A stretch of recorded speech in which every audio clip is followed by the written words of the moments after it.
Allah comme chaque année màggal yi ziar sëriñ bi ñaanal Sénégal ñaanal jàkkaarloo ak ñëpp ñi yeewoo Sénégal ak bitim réew. Bouba nooy waajee màggal bi dégg nga Pape Djibril y a déjà la ferveur dans la cité religieuse.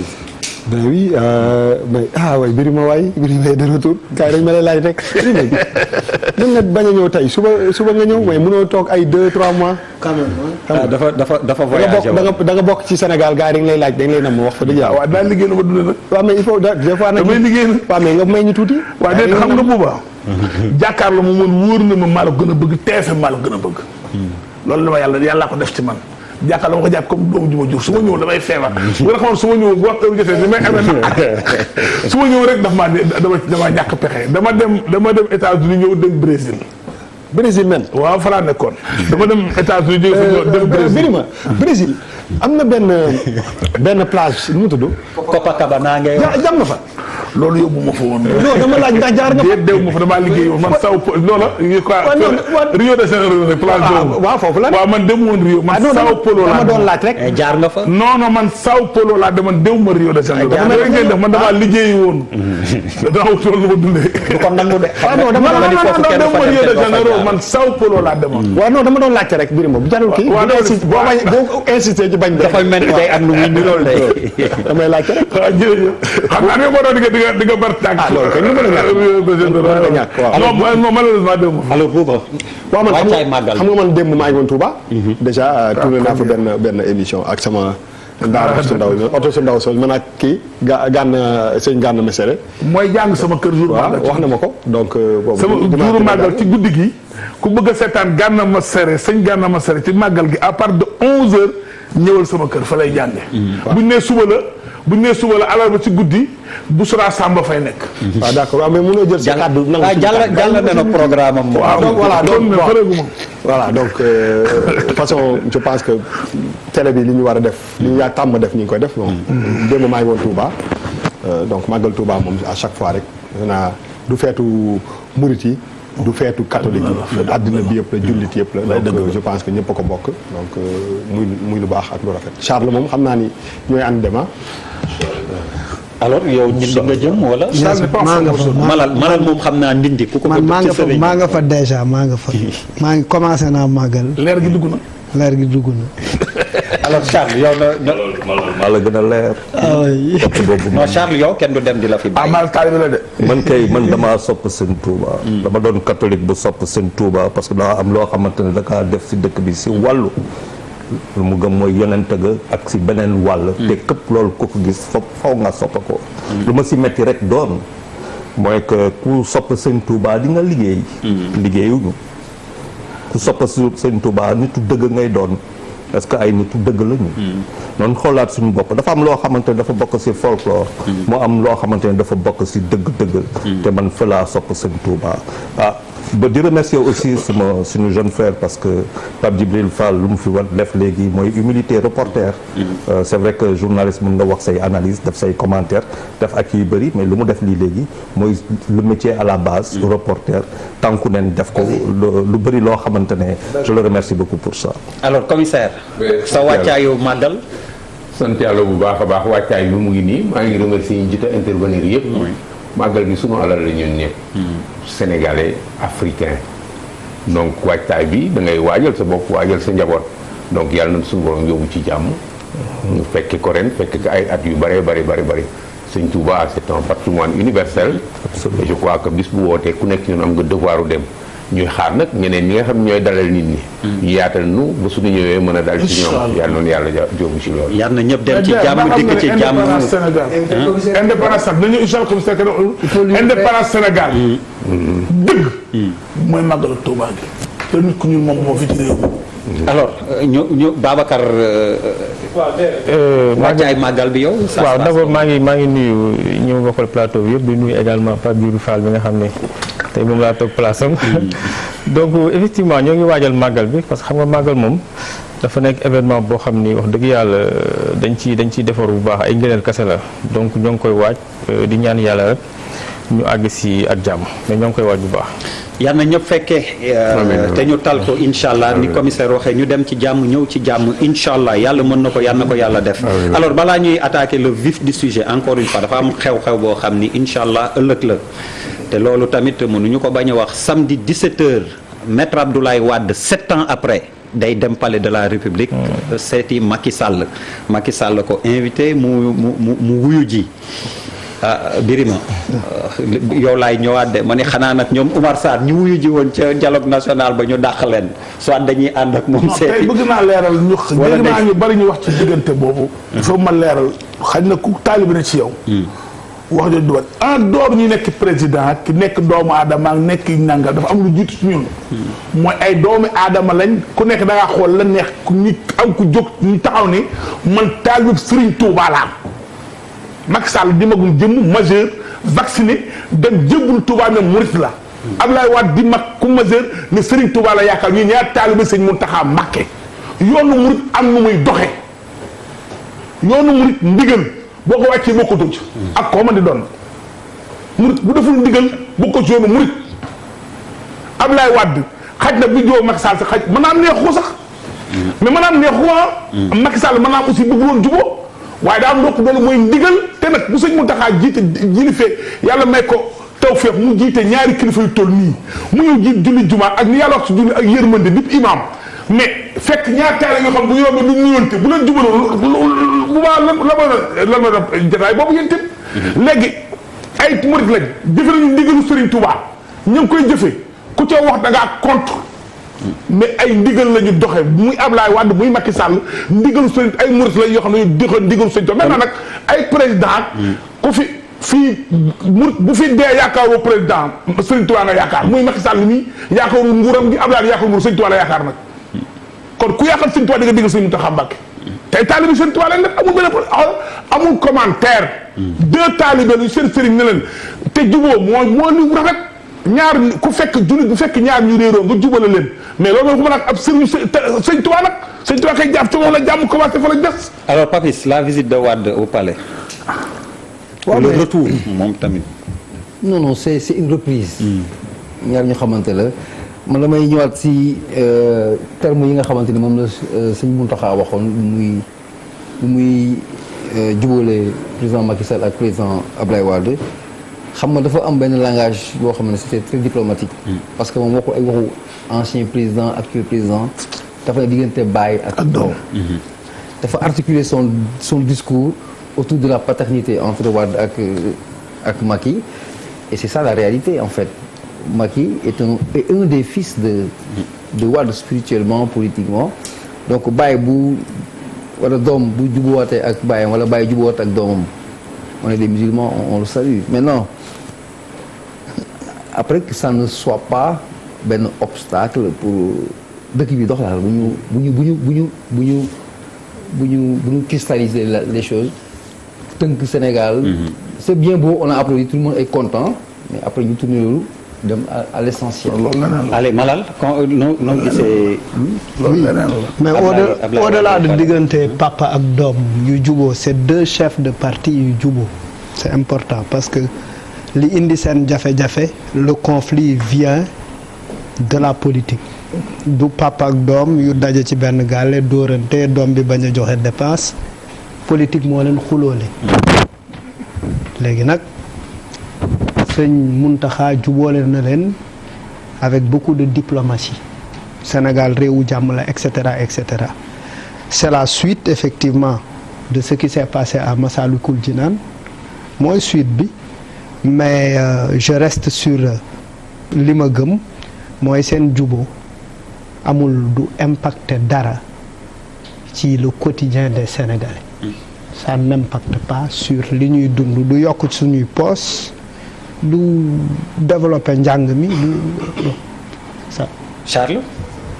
waaw Der je pense que il faut être à la hauteur de Serigne Mountakha Mbacké niveau boobu déjà nit ñi war nañ fa nekk muy ñaari kilifa yi. beneen affaire bi mooy dëgg sénégalais yi ñoo jiitu lépp réew mi moo jiitu lépp. loolu mooy lan mooy que tey boo xoolee suñu secteur privé par rapport à contenu local parce que dañuy bàyyi tubaab bi ñëw créer fi ay société de droit sénégalais ndax suñuy gars yi duggal leen si biir jëlaat xaalis bi dem seen yoon man loolu moom moo tax a xalaat. est-ce que social dañuy wax xëy na nag si biir am na loo xamante ne mënul ñàkk mooy waxu Karim Wade. mun nañ si wax tam parce que daf si bokk. wante si biir loolu man Bara Yego laa nangul moom laa gëmul bokkul si loo xamante ne mooy suma culture. alors Bouba. waaw mais je pense que il y a 2 semaines wax nañ si. bi ñuy inauguré Massalikul Jinaan ci di rafetlu li nga xam ne sëñ bi def na ko entre ñaari taalibe yooyu nga xam ne du ñu n'importe quel taalibe kii président de la république la woon kii nekk président de la république maintenant mais dafa am dara lu am solo man proximité président Ablaye Wade bii ak Macky Sall bii ci lu jëm ci doxinu réew mi dafay tey sama xel man personnellement parce que Ablaye Wade dafa nekkoon président dem élection sénégalais bi ne ko dañu doyal nañu ci 2 mandats yi dañu jël keneen ñu fal ko dëkk day am opposition day am pouvoir te bu ñu convoqué wul émotion parce que man bu may xool président Macky Sall dañ ko voteel sénégalais à 58%. dañ ko jox pour mu dawal suñu réew bi moom mooy que mu jox ñu liggéey jox ñu lekk utal ñu sécurité faj ñu def lépp mais aussi il faut qu'on apprenne à avancer pour man président Ablaye Wade bu amee seeti bu muy seeti Macky Sall bu desee ci ay conseils yu mu koy jox je suis preneur. li nga xam ni moom moo nekk ci bopp ginnaaw ñëpp. et ñu basé ko ci li nga xam ni moom la ñu dund depuis président Macky Sall depuis 10 ans. mooy que pour man aboutissement juboo Abdoulaye Wade ak Macky Sall mooy amnistie de Karim Wade man bu ma dagg nag Birima da nga wax li nga xalaat nga bàyyi moo ma wax li ma xalaat dama ne. dala artu rek. dafa rëy ma commencé dégg ay bruit. dafa rëy wax jee rëy mais maa ko wax du yow yaa ko wax. dama ne ci li ma xam. seetlu ko depuis 10 ans conscience bi Ablaye Wade am su Abdoulaye Wade juboo ak Macky Sall. te Karim Wade amu ci amnistie. juboo boobu. du dem amul njëriñ. fi ñu jëm ñëpp xam nañ ko. c'est maintenant qu'on doit en parler. mënuma imaginer loolu. que mënuma imaginer que si Macky Sall décide de ne pas amnistier Karim Wade man je suis un Sénégalais bu bëgg sama réew dama bëgg ñu wax ñu seen toogaay bi ak seen gise yi fan la ñuy yóbbu bu ñu yóbbuwul ci amnistie Karim Wade lépp luñ donc ça veut dire que lépp luñ fi waxoon lépp luñ fi jëloon décision mu impacté suñu mu nekkoon demande sociale mu impacté lépp dañ ko jël raxas ko. loolu président de la république sax amul pouvoir boobu même su fekkee ni yoon may na ko dañu wax on a parlé de centaines de milliards et de centaines de milliards dañoo président Abdoulaye Wade am na 95 ans wala dara man je n'ai pas rendez-vous avec le passé je le dis et je le redis président Abdoulaye Wade wàllam weesu na conseil rek la fi mën a joxe il faut que président Abdoulaye Wade génn ci politique gu Sénégal ndax Idrissa Seck mën a avancer ndax Ousmane Sonko mën a avancer ndax Issa Sall mën a avancer ndax Madické Niang keneen on ne peut pas éternellement nekk ci benn ba ma juddoo ba léegi président Ablaye Wade laa xam président Ablaye Wade nekkatul président il ne peut plus se présenter il faut que mu bàyyi terrain bi pour que suñu vie politique bi mu am une opposition forte ça lii dafay affaiblir une opposition suñu opposition dafay doit être forte l'État doit être fort te loolu mooy tax dëkk di avancer donc pour man je pense que bu yemee ci ñoom ñaar papa ak doom jooju tant mieux mais pour le Sénégalais lambda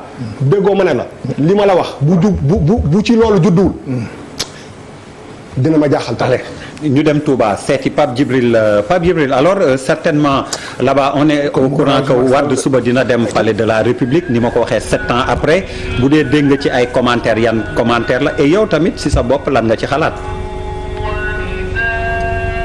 waaw der man li ma ci xalaat mooy que li am solo mooy que continuité la par rapport ak li xew Massalikul Jinaan ndax bu ñu fàtte ne président de la République Macky Sall keroog ànd na dem gunge ki nga xamante ni moom mooy président Abdoulaye Wade ba këram xëy na c'est ci dynamique boobu la ñu nekk ba tey li ma ci jaaxal rek mooy le fait que mu war a ñëw seeti ko palais présidentiel ndax palais présidentiel visite officielle yi ñoom ñoo fay faral di am bu fekkee ne parce que président gis nañ ne pendant longtemps këram Mermoz la daan recevoir ay ganam lan moo tax palais présidentiel ban cachet la ko bëgg a jox lan mooy objet rencontre bi xëy na comme niñ koy defalee gan yëpp comme jugé nañ utile def li nga xamante ni moom mooy communiqué je pense que le président Abdoulaye Wade aussi veut jouer ci affaire bi il veut jouer la carte de la transparence est-ce que c'est lui qui est demandeur est-ce que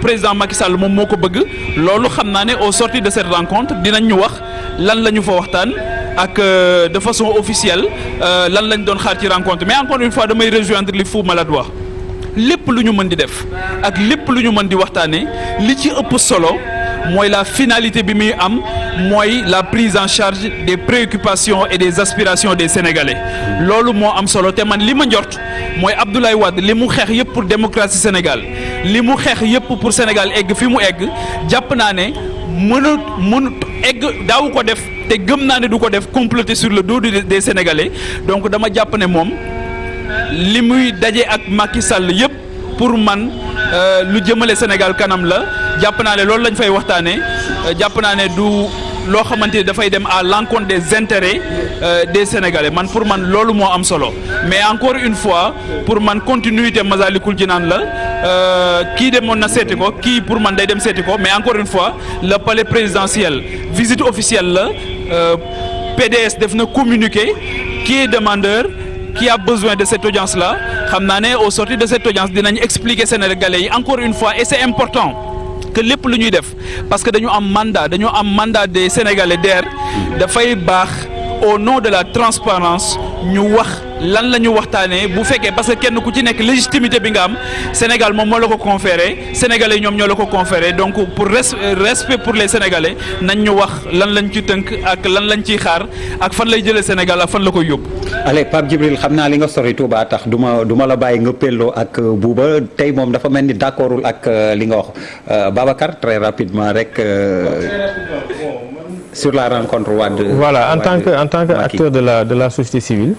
du mu mën a def leen lu dul donc di apprécier démarche bi parce que ñun moom lépp loo xam ni mën na rendre souple li nga xam tey mooy atmosphère politique bi rataxal diggante donc loolu nous sommes preneurs maintenant comme ni ko Papis Bouba ak Malal waxee je pense que il faudrait que loolu aussi ñu xam ni que am na benn essentiel mooy lan vécu population bi parce que aussi juboo président de la République ak maître Abdoulaye Wade c'est bien beau mais je pense que war nañ mën a dem également ci beneen étape mooy xool naka la ñuy def tey ba askan bi en tout cas yeneen secteurs yi nga xam ne ba léegi bon am na ay rëq-rëq wala bokk am na yenn difficultés yoo xam ne population bi ñoo ngi koy dund ñu fexe aussi jéem a jublu ci essentiel boobu beneen aspect bi également je pense que ni xëy na bu ñu jugee ci lii aussi dinañ mën a démarrer travaux yi nga xam ne tey moom moo concerné dialogue national bi parce que xam nga boobu ba léegi dialogue politique bi moom mooy continuer te askan bi également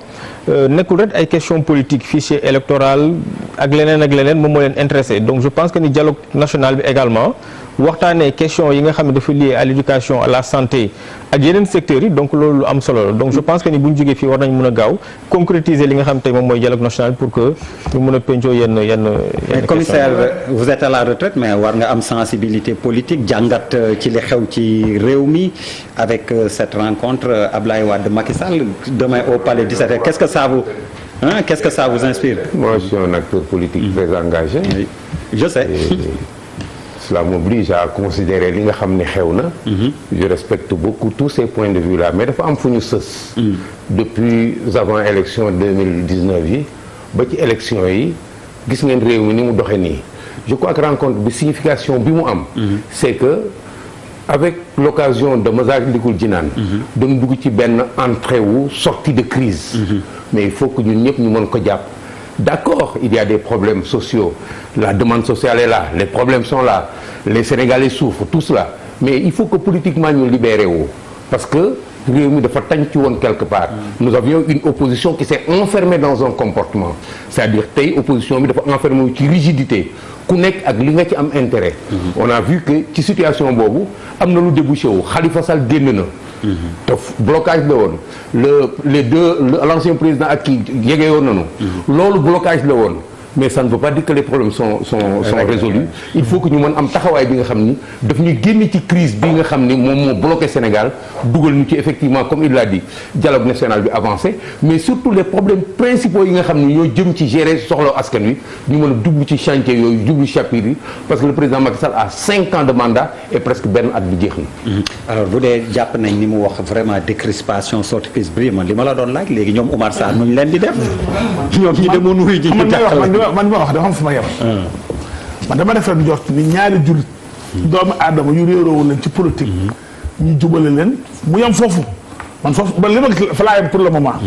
mais nag kantaa nag li ko Bouba wax léegi ñu dem toog ñoom ñaar di wax naan pour amnistier Karim Wade ak bu ñu amnistier Karim Wade dama jàpp ni Macky Sall loo ko compte kon xam ne ku ko jàpp dafa fekk na muy wut garab gu lay faj.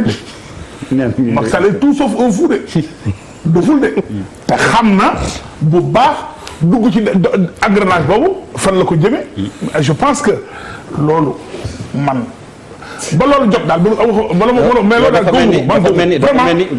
daal man gëwuma loolu man dama gëm ni rek dañu réeré woon et puis deuxième wax leen aussi maa ngi dégg ñu wax naan qui est demandeur rek qui n'est pas demandeur personne n'est demandeur personne n'est nangam.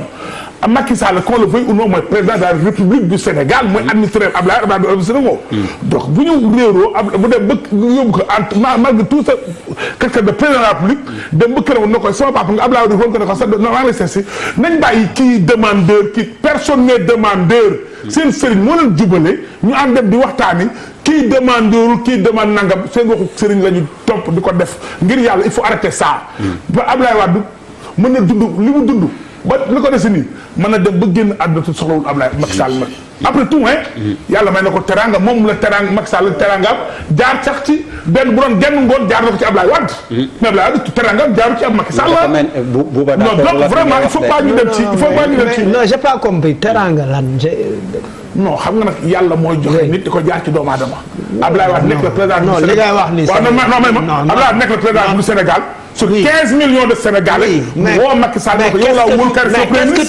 qu'est-ce que tu fais du vote des Sénégalais. non waxuñu loolu moo tax may la maa ngi bokk wax. teraangay la non maa ngi bokk wax mais déglu li ma la wax. waaw dama ne tant que mi ngi yam ci ñaari jullit yu réeroo. oui ñu jubal leen ñoom ñaar ñu toog.